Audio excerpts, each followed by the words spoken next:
Good evening, friends, and welcome to Sleepy Time Tales, a podcast aimed at helping you to get a good night's sleep. Do you find your mind plagued with the stresses of modern life, especially when the lights are out and you're trying to get a restful night? Does your spinning mind keep you awake? Follow my voice down the path towards a good night's rest. Listen to me tell a story that will keep your mind from wandering to your daytime problems, the ones you can't solve right now and will be easier to solve while rested. Listen to my voice and allow yourself to drift, following the twists and turns of the story, but slowly letting go and drifting into sleep. Before we get on with the show, I'd like to ask for a bit of support. I've mentioned a couple of times our recent partnership with Sleep Phones, and they've decided to provide Sleepy Time Tales listeners with a great new bonus. For a limited time only, using the link I provide in the show notes and promo code SleepyTime, you will get a 10% discount on orders over $99.95. So if you're tempted by the idea of trying out the comfort and convenience of headphones designed specifically for sleeping in, but the sticker price of a wireless pair is a bit much, or if you'd like to buy a few wired sets for the family, now is the time. As I say, this is a limited time offer, so don't delay. Go to the link in the show notes and use the promo code SleepyTime for 10% off orders of $99.95 or over. Alternatively, if you'd like to help the show more directly, you can sign up on Patreon. That's patreon.com/sleepytimetales. This is a monthly support that helps me keep the lights on and gets you fun bonuses based on your contribution levels. From as little as $2 a month, you help me to keep the show going and get yourself early access to the main episodes. And $5 a month gets you a whole bunch of stuff. Weekly bonus minisodes, special edits, and a monthly megasode, which is the previous month's release in one big listen. If monthly is a bit too much of a commitment, there is a tip jar on the website, which has a PayPal link. You can throw me a few dollars there if anytime you're so inclined. But otherwise, a major way to help with the show is simply to spread the word. If you're listening to Sleepy Time Tales and finding it helpful, and you can just tell other people in your life. If you do it on social media, please make sure to tag me at Sleepy Time Tales on Instagram or Twitter, so that I can see and I can thank you. And last but not least, shout out to the music, which is Sweet Night and Friends by Kumiko. Their music is available on their website at loyaltyfreakmusic.com. Thanks for taking the time. Let's get back to the show. So what exactly is Sleepy Time Tales? What is it for? What is this strange idea, this strange thing, this podcast that you're supposed to fall asleep to? But lack of sleep is a health crisis in the 21st century, and this is a podcast intended to help those that it can to get a restful night.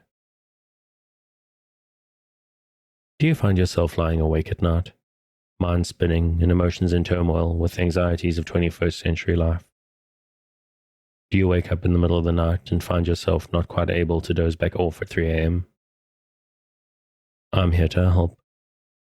My name is Dave, and I'm your narrator, here to help you into a restful night. Sleepy Time Tales is intended to be used as a distraction to what keeps you awake at night, or sometimes background noise, or even simply company. That's why I make the episodes quite long, so that I'm here for you, without any pressure of the end coming. Now, as far as I know, there are a couple of different ways to engage with the show. The primary idea behind it is that it gives you something to focus on, a story or an event that lets you keep your mind on a specific point, to stop it from spinning out into stress and anxieties, to help you to focus just enough not to resist the embrace of a night's sleep. But maybe you just need some kind of background noise. Some people like the sound of the ocean, wind in the trees, the sound of the rain, simply white noise, or maybe even just some boring dude droning on. It's important, though, that you don't try force the sleep. As I'm speaking, just keep a light mental grip on the thread of the story and allow the sleep to come for you. Now, obviously, I hope that you're asleep before I get to the end of the episode, but it's important you don't feel pressurized. This may not work on the first night. It'll probably take a few nights for you to get used to listening to my voice. Maybe my accent is strange to you. Maybe the idea is just so strange. Or maybe initially at least one episode just isn't long enough. Or maybe your problem isn't going to sleep. Maybe you wake up in the middle of the night. What I recommend, because it's what works for me, is to let the podcast run all night. Download a whole bunch of episodes into your podcast player of choice, put them in a playlist, and then let them go. That way, if you wake up in the middle of the night and you're struggling to get back to sleep, you can pop your earbuds back in and go straight back down again. You can even do the same thing if you wake up 60 minutes or as little as 30 minutes before the alarm. I recommend doing the same thing in that case, and you may wonder, what is the point? What does 30 minutes extra sleep help? But I've actually had people thank me for suggesting they do that, because there's something about allowing yourself complete relaxation right before the alarm that's satisfying on a whole new level. But it's important that as you listen, you try to relax. If you're new to the show and prone to late nights lying awake, this may seem strange to you, so give it a chance.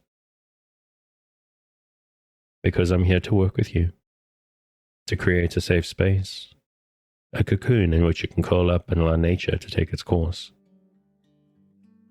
So if you're still with me, thank you for staying. If you're already asleep, we'll chat again soon. And of course, you aren't hearing me, except maybe in a dream.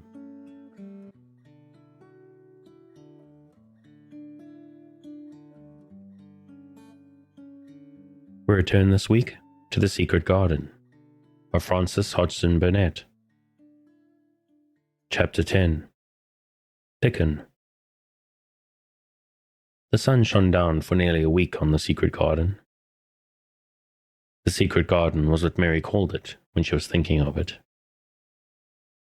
She liked the name, and she liked still more the feeling that when its beautiful old walls shut her in, no one knew where she was. It seemed almost like being shut out of the world in some fairy place. The few books she had read and liked had been fairy story books, and she had read of secret gardens in some of the stories.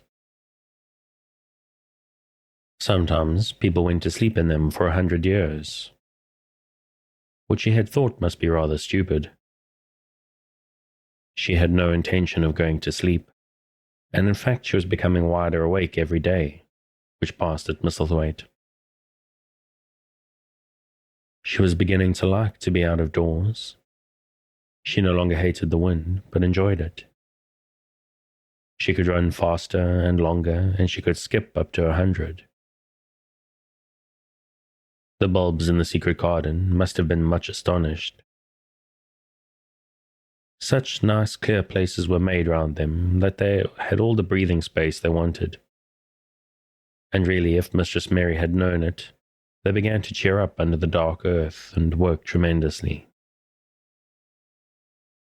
The sun could get at them and warm them, and when the rain came down it could reach them at once, so they began to feel very much alive. Mary was an odd, determined little person, and now she had something interesting to be determined about. She was very much absorbed indeed. She worked and dug and pulled up weeds steadily, only becoming more pleased with her work every hour, instead of tiring of it. It seemed to her like a fascinating sort of play. She found many more of the sprouting pale green points than she had ever hoped to find. They seemed to be starting up everywhere, and each day she was sure she had found tiny new ones, some so tiny that they barely peeped above the earth. There were so many that she remembered what Martha had said about the snowdrops by the thousands, and about bulbs spreading and making new ones. These had been left to themselves for 10 years, and perhaps they had spread, like the snowdrops, into thousands. She wondered how long it would be before they showed that they were flowers. Sometimes she stopped digging to look at the garden, and tried to imagine what it would be like when it was covered with thousands of lovely things in bloom. During that week of sunshine, she became more intimate with Ben Weatherstaff. She surprised him several times by seeming to start up beside him, as if she sprang out of the earth. The truth was that she was afraid that he would pick up his tools and go away if he saw her coming, so she always walked toward him as silently as possible. But in fact, he did not object to her as strongly as he had at first. Perhaps he was secretly rather flattered by her evident desire for his elderly company. Then also she was more civil than she had been. He did not know that when she first saw him, she spoke to him as if she would have spoken to a servant, and had not known that a cross, sturdy old Yorkshireman was not accustomed to salaam to his masters, and be merely commanded by them to do things. "Art like the robin," he said to her one morning when he lifted his head and saw her standing by him. "I never knows when I shall see thee, or which side they'll come from." "He's friends with me now," said Mary. "That's like him," snapped Ben Weatherstaff. "Making up to the women folk just for vanity and flightiness.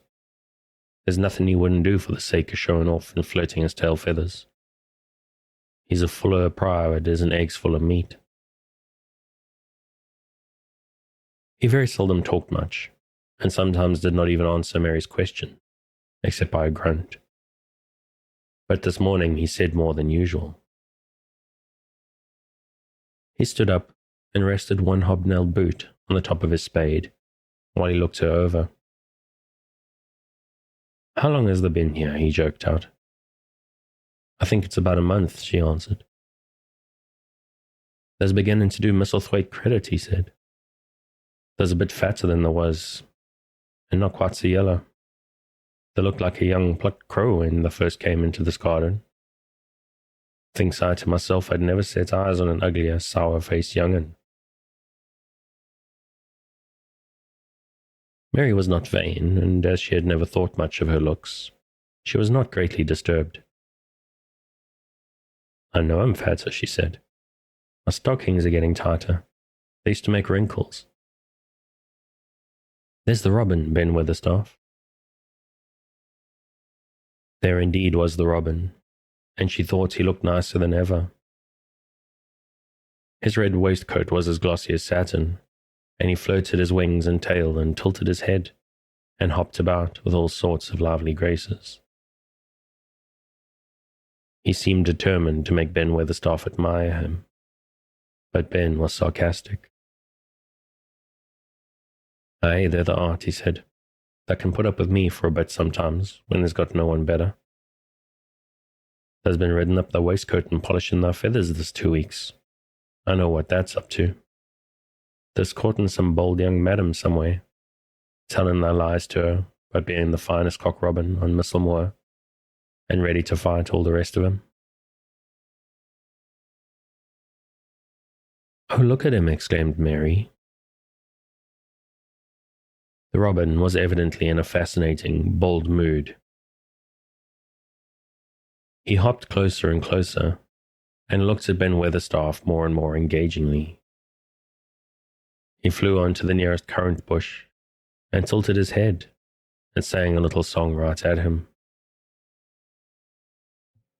"They thinks they'll get over me by doing that," said Ben, wrinkling his face up in such a way that Mary felt sure he was trying not to look pleased. "They thinks no one can stand out against thee. That's what they thinks." The robin spread his wings. Mary could scarcely believe her eyes. He flew right up to the handle of Ben Weatherstaff's spade and alighted on the top of it. Then the old man's face wrinkled itself slowly into a new expression. He stood still, as if he were afraid to breathe, as if he would not have stirred for the world, lest his robin should start away.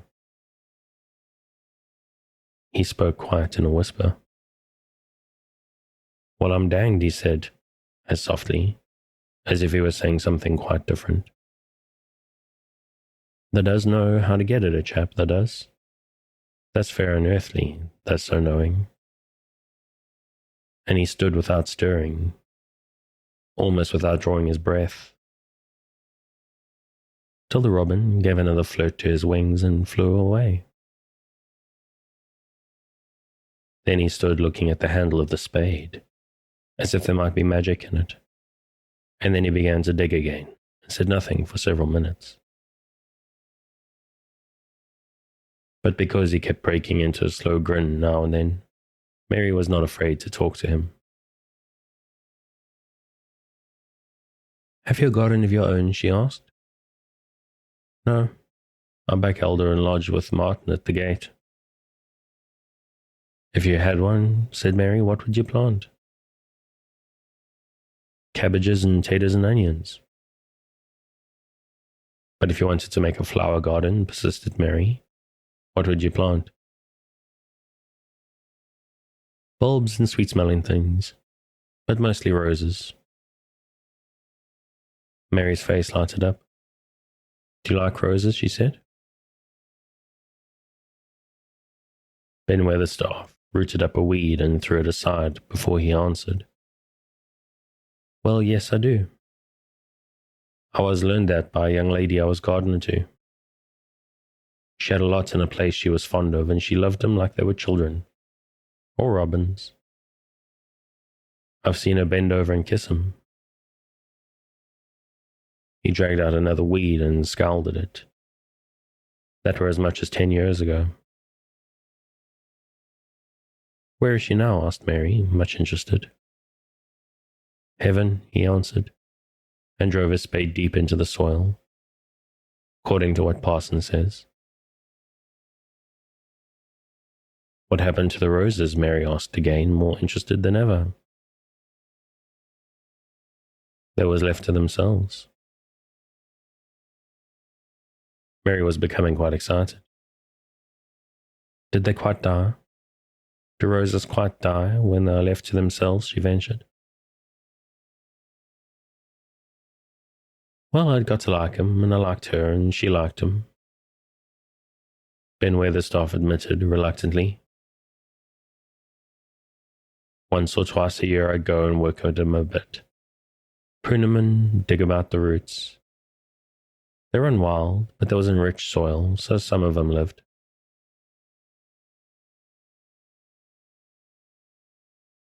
"When they have no leaves and look grey and brown and dry, how can you tell whether they are dead or alive?" inquired Mary.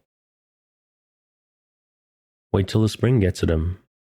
Wait till the sun shines on the rain, and the rain falls on the sunshine, and then they'll find out." How?" cried Mary, forgetting to be careful. "Look along the twigs and branches, and see if there's a bit of brown lump swelling here and there. Watch it after the warm rain and see what happens." He stopped suddenly, and looked curiously at her eager face. "Why does they care so much about roses and such all of a sudden?" he demanded.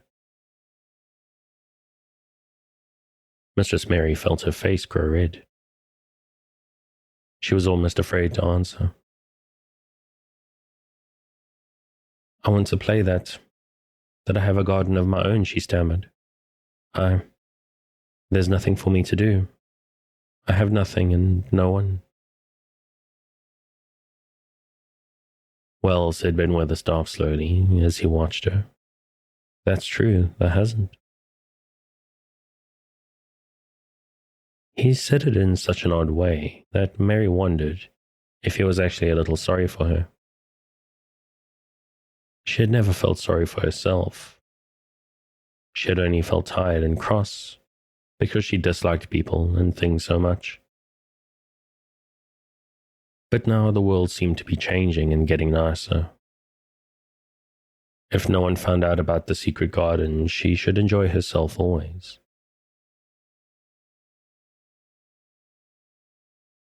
She stayed with him for 10 or 15 minutes longer and asked him as many questions as she dared.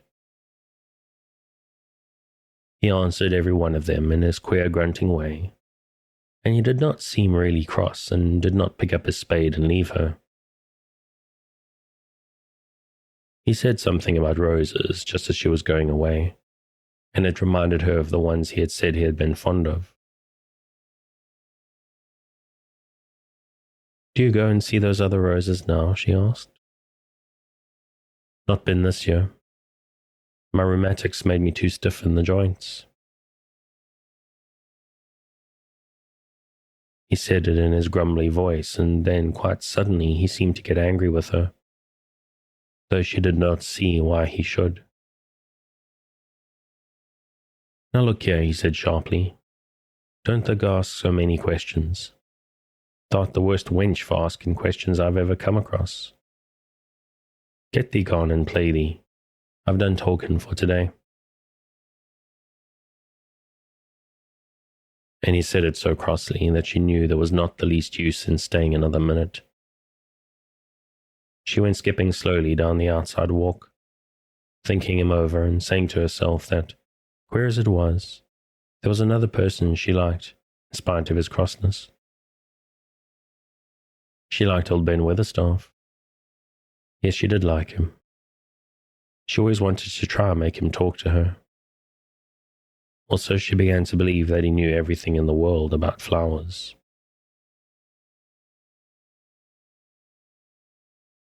There was a laurel-hedged walk which curved around the secret garden and ended at a gate which opened into a wood in the park. She thought she would slip round this walk and look into the wood and see if there were any rabbits hopping around. She enjoyed the skipping very much, and when she reached the little gate she opened it and went through because she heard a low, peculiar whistling sound and wanted to find out where it was. It was a very strange thing indeed. She quite caught her breath as she stopped to look at it. A boy was sitting under a tree, with his back against it, playing on a rough wooden pipe. He was a funny-looking boy, about 12. He looked very clean, and his nose turned up, and his cheeks were as red as poppies. And never had Mistress Mary seen such round and blue eyes in any boy's face. And on the trunk of the tree he leaned against, a brown squirrel was clinging and watching him. And from behind a bush nearby, a cock pheasant was delicately stretching his neck to peep out. And quite near him were 2 rabbits, sitting up and sniffing with tremulous noses. And actually it appeared as if they were all drawing near to watch him, and listen to the strange, low little call his pipe seemed to make. When he saw Mary, he held up his hand and spake to her in a voice almost as low as, and rather like, his piping. "Don't the move," he said. "It'll fright 'em."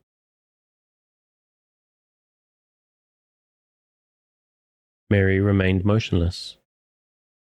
He stopped playing his pipe and began to rise from the ground. He moved so slowly that it scarcely seemed as though he were moving at all. But at last he stood on his feet, and then the squirrel scampered back up into the branches of his tree.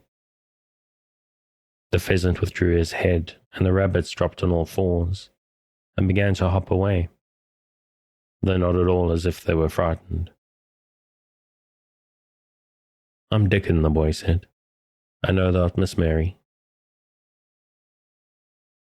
Then Mary realized that somehow she had known at first that he was Dickon. Who else could have been charming rabbits and pheasants, as people charm snakes in India? He had a wide, red, curving mouth, and a smile spread all over his face. I got up slow, he explained. Because if them makes a quick move, it startles them. My body is to move gentle and speak low when wild things is about.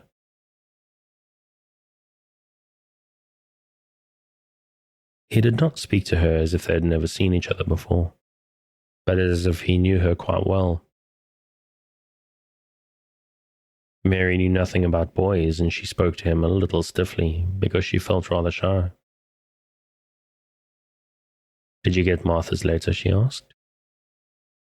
He nodded his curly, rust-colored head. That's why I come. He stooped to pick up something which had been lying on the ground beside him when he piped. I've got the garden tools. There's a little spade and rake and fork and hoe. Yeah, they're good uns. There's a trowel too. And the woman in the shop threw in a packet of white poppy and one a blue larkspur when I brought the other seeds. Will you show the seeds to me? Mary said. She wished she could talk as he did. His speech was so quick and easy. It sounded as if he liked her and was not the least afraid she would not like him, though he was only a common Moor boy, in patched clothes, and with a funny face and a rough, rusty red head. As she came closer to him, she noticed that there was clean, fresh scent of heather and grass and leaves about him, almost as if he were made of them. She liked it very much, and when she looked into his funny face with the red cheeks and round blue eyes, she forgot that she had felt shy. Let us sit down on this log and look at them, she said. They sat down, and he took a clumsy little brown paper package out of his coat pocket. He untied the string, and inside there were ever so many neater and smaller packages, with a picture of a flower on each one. There's a lot of mignonette and poppies, he said. Mignonette's the sweetest smelling thing as grows, and it'll grow wherever you cast it, same as poppies will. Them as'll come up and bloom if you just whistle to 'em. Them's the nicest of all. He stopped and turned his head quickly, his poppy-cheeked face lighting up. Where's that robin as is calling us? He said. The chirp came from a thick holly bush, bright with scarlet berries, and Mary thought she knew whose it was. Is it really calling us? She asked. Aye, said Dickon, as if it was the most natural thing in the world. He's calling someone he's friends with. That same as saying, here I am, look at me. I want a bit of a chat. There he is in this bush. Whose is he? He's Ben Weatherstaff's, but I think he knows me a little, answered Mary. Aye, he knows thee, said Dickon in his low voice again. And he likes thee. He's took thee on. He'll tell me all about thee in a minute. He moved quite close to the bush with the slow movement Mary had noticed before. And then he made a sound, almost like the robin's own twitter. The robin listened a few seconds, intently, and then answered, quite as if he was replying to a question. Aye, he's a friend of yours, chuckled Dickon. Do you think he is? Cried Mary eagerly. She did so want to know. Do you think he really likes me? He wouldn't come near thee if he didn't, answered Dickon. Birds as red chooses, and a robin can flout a body worse than a man. See, he's making up to thee now. Cannot this see a chap, he say? And it really seemed as if it must be true. He so sidled and twittered and tilted as he hopped on his bush. Do you understand everything birds say? Said Mary. Dickon's grin spread until he seemed all wide, red, curving mouth, and he rubbed his rough head. I think I do, and they think I do, he said. I've lived on the moor with them so long. I've watched them break shell and come out and fledge, and learn to fly and begin to sing, till I think I'm one of them. Sometimes I think perhaps I'm a bird or a fox or a rabbit or a squirrel or even a beetle, and I don't know it. He laughed and came back to the log and began to talk about the flower seeds again. He told her what they looked like when they were flowers. He told her how to plant them and watch them and feed and water them. See here, he said suddenly, turning round to look at her. I'll plant them for thee myself. Where is the garden? Mary's thin hands clutched each other as they lay on her lap. She did not know what to say, so for a whole minute she said nothing. She had never thought of this. She felt miserable. And she felt as if she went red and then pale. There's got a bit of garden, hasn't there? Dickon said. 'Twas true that she had turned red and then pale. Dickon saw her do it, and as she still said nothing, he began to be puzzled. Wouldn't they give thee a bit, he asked. Hasn't they got any yet? She held her hands tighter and turned her eyes toward him. I don't know anything about boys, she said slowly. Could you keep a secret if I told you one? It's a great secret. I don't know what I should do if anyone found it out. I believe I should die. She said the last sentence quite fiercely. Dickon looked more puzzled than ever and even rubbed his hand over his rough head again. But he answered quite good-humouredly. I'm keeping secrets all the time, he said. If I couldn't keep secrets from the other lads, secrets about fox cubs and birds' nests and wild things' holes, there'd be naught safe on the moor. I can keep secrets. Mistress Mary did not mean to put out her hand and clutch his sleeve, but she did it. I've stolen a garden, she said very fast. It isn't mine. It isn't anybody's. Nobody wants it. Nobody cares for it. Nobody ever goes into it. Perhaps everything is dead in it already, I don't know. She began to feel hot and as contrary as she had ever felt in her life. I don't care. Nobody has any right to take it from me when I care about it and they don't. They're letting it die, all shut in by itself, she cried passionately, and she threw her arms over her face and burst out crying. Poor little Mistress Mary. Dickon's curious blue eyes grew rounder and rounder. He said, drawing his exclamation out slowly, and the way he did it meant both wonder and sympathy. I've nothing to do, said Mary. Nothing belongs to me. I found it myself, and I got into it myself. I was only just like the robin, and they wouldn't take it from the robin. Where is it? Asked Dickon in a dropped voice. Mistress Mary got up from the log at once. She knew she felt contrary again and obstinate, and she did not care at all. She was imperious and Indian, at the same time hot and sorrowful. Come with me and I'll show you, she said. She led him round the laurel path and to the walk where the ivy grew so thickly. Dickon followed her with a queer, almost pitying look on his face. He felt as if he were being led to look at some strange bird's nest, and must move softly. When she stepped to the wall and lifted the hanging ivy, he started. There was a door, and Mary pushed it slowly open, and they passed in together. And then Mary stood and waved her hand round defiantly. "It's this," she said. "It's a secret garden, and I'm the only one in the world who wants it to be alive."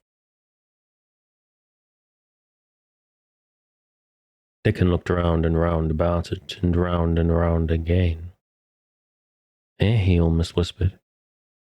"It's a queer, pretty place. It's like as if a body was in a dream."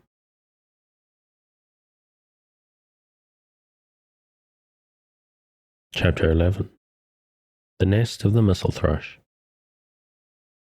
For 2 or 3 minutes he stood looking around him, while Mary watched him, and then he began to walk about softly, even more lightly than Mary had walked the first time she had found herself inside the 4 walls. His grey eyes seemed to be taking in everything. The grey trees with the grey creepers climbing over them and hanging from their branches, the tangle on the walls and among the grass, the evergreen alcoves with the stone seats and tall flower urns standing in them. "I thought I'd never see this place," he said at last in a whisper. "Did you know about it?" asked Mary. She had spoken aloud, and he made a sign to her. "We must talk low," he said, "or someone will hear us and wonder what's to do in here." "Oh, I forgot," said Mary, feeling frightened and putting her hand quickly against her mouth. "Did you know about the garden?" she asked again when she recovered herself. Dickon nodded. "Martha told me there was one as no one ever went inside," he answered. "Us used to wonder what it was like." He stopped and looked around at the lovely grey tangle about him, and his round eyes seemed queerly happy. "The nests'll be here come springtime," he said. "It'd be the safest nesting place in England. No one ever coming near and tangles of trees and roses to build in. I want all the birds on the moor don't build here." Mistress Mary put her hand on his arm again without knowing it. "Will there be roses?" she whispered. "Can you tell? I thought perhaps they were all dead." No, not them. Not all of them," he answered. "Look here." He stepped over to the nearest tree, an old one with grey lichen all over its bark, but upholding a curtain of tangled sprays and branches. He took a thick knife out of his pocket and opened one of its blades. "There's lots of dead wood as ought to be cut out," he said. "And there's lots of old wood, but it made some new last year. This here's a new bit." And he touched a shoot which looked brownish green instead of hard, dry grey. Mary touched it herself in an eager, reverent way. "That one," she said. "Is that one quite alive, quite?" Dickon curved his wide, smiling mouth. "It's as wick as you or me," he said. And Mary remembered that Martha had told her that wick means alive or lively. "I'm glad it's wick," she cried out in a whisper. "I want them all to be wick.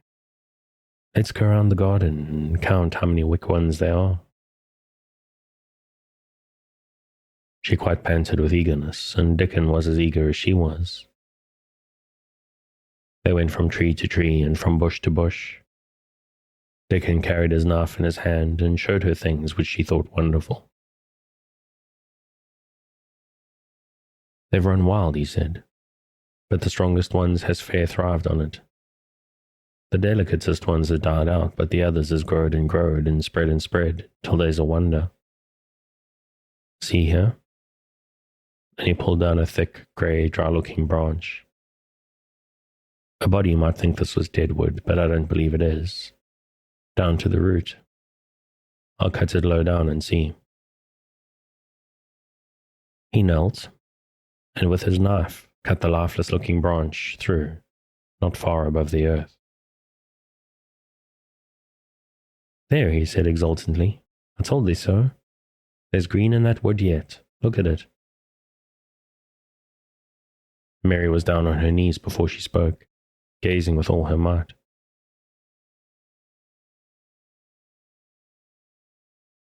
When it looks a bit greenish and juicy like that, it's wick, Hera explained. And when the inside is dry and breaks easy like this, here piece I've cut off, it's done for. There's a big root here, as all this live wood sprung out of it. And if the old wood's cut off and it's dug around and took care of, there'll be... He stopped and lifted his face to look up at the climbing and hanging sprays above him. There'll be a fountain of roses here this summer. They went from bush to bush and from tree to tree. He was very strong and clever with his knife, and knew how to cut the dry and dead wood away, and could tell when an unpromising bough or twig had still green life in it. In the course of half an hour, Mary thought she could tell too, and when he cut through a lifeless-looking branch, she would cry joyfully under her breath when she caught sight of the least shade of moist green. The spade and hoe and fork were very useful. He showed her how to use the fork while he dug about the roots with the spade, and stirred the earth and let the air in. And I think I'm going to leave it there for tonight. As always, if you'd like to pick this up where we've left off, you can find the original on Project Gutenberg at the link in the show notes. Thanks again for joining me on this episode of Sleepytime Tales, the podcast designed around a bedtime story to help you to get a restful night. New episodes will be released every Sunday night to give you something fresh to help you rest in a new week. But make sure to subscribe in whatever service you use, so that you get your new episodes whenever they come out. A reminder that the music for tonight is Sweet Night and Friends by Kumiku. Check out more of their work on their website, which you'll find linked in the show notes. Good night, and sweet dreams.